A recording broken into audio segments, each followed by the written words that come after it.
After the separation with my abusive ex husband and the realization that that behavior was not, in fact, new, but a continuation of childhood abuse and neglect, I decided to submit completely to the will of my son.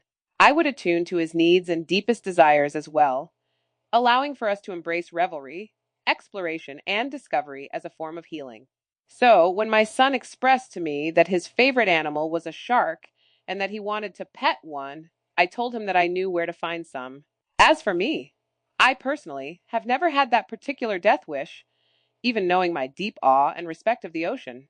Although I love the ocean like I love all of Mother Nature in her raw and sometimes menacing uncertainty, the idea of swimming in a depthless, open ocean was terrifying for me.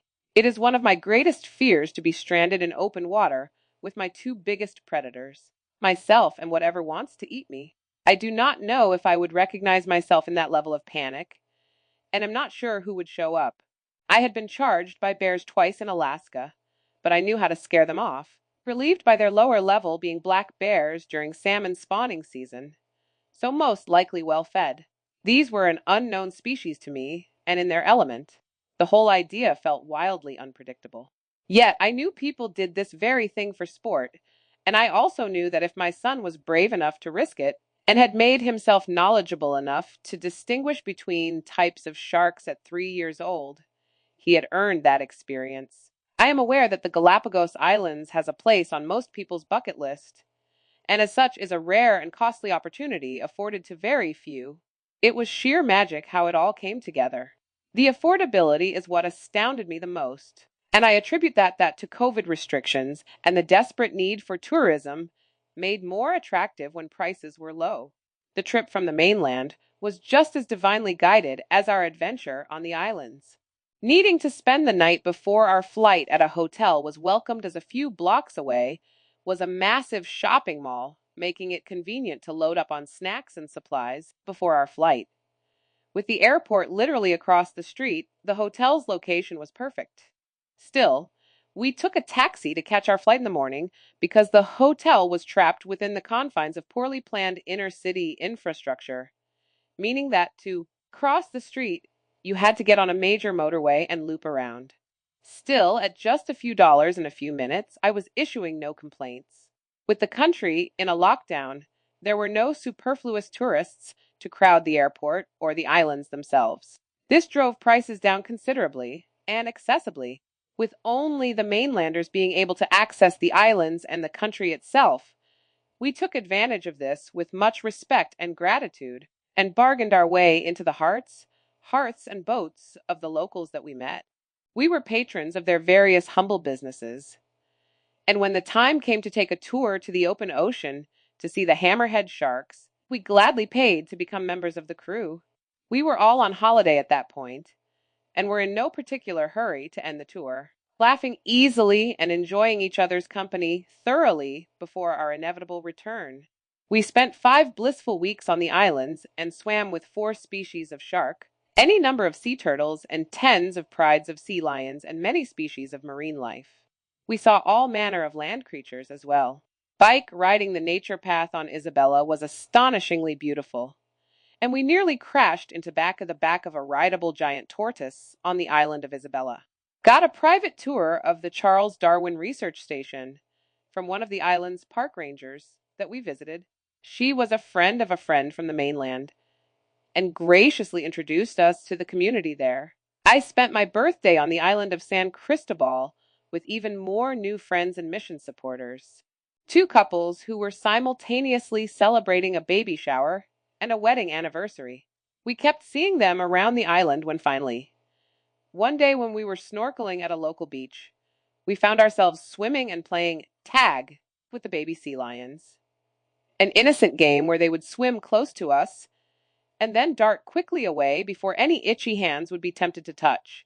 The very pregnant young woman of the group called to me asking, "Is he yours?" regarding Wrigley.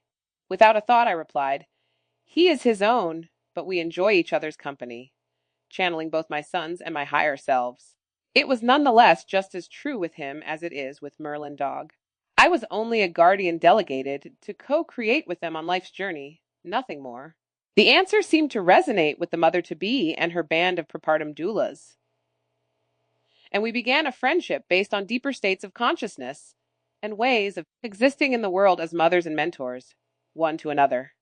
We walked everywhere and ate just about everything, starting our mornings by sharing an irresponsibly sized bowl of fruit topped with ice cream from a shop along the boardwalk.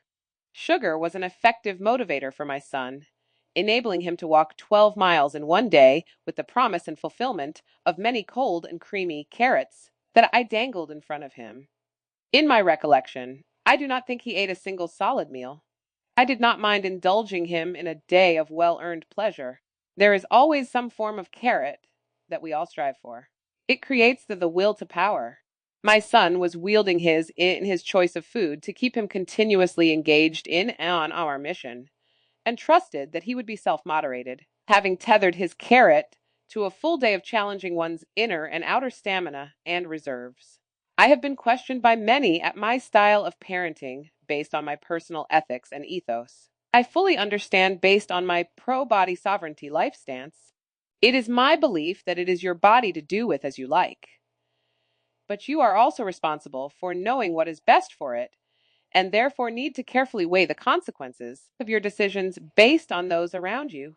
Our household is very well moderated despite my being at its head. There was no danger of my son losing himself in an ice cream addiction abyss, but rather it solidified that with hard work and moderation comes great reward, especially in the form of a well-regimented indulgence, indicating that you spend more time in discipline than you do in reward. Community was not the only thing we built. We cultivated a sense of wonder about the world and our lives at large. We integrated all that we learned, tossed what did not serve, and constructed new selves. My friendship with the young mother has been a strong bond that I have come to value above many others. Also, being from the southern United States, she had overcome many obstacles by way of popular opinions and various isms in order to defend the love of her Galipaganian husband and their future rainbow child. I understood the journey, and despite the misfortunes that had redirected this course of my own journey more than a few times, I held faith that she would succeed where I had failed. To me, she already had, and I gladly accepted our roles of mutual mentorship in each other's lives.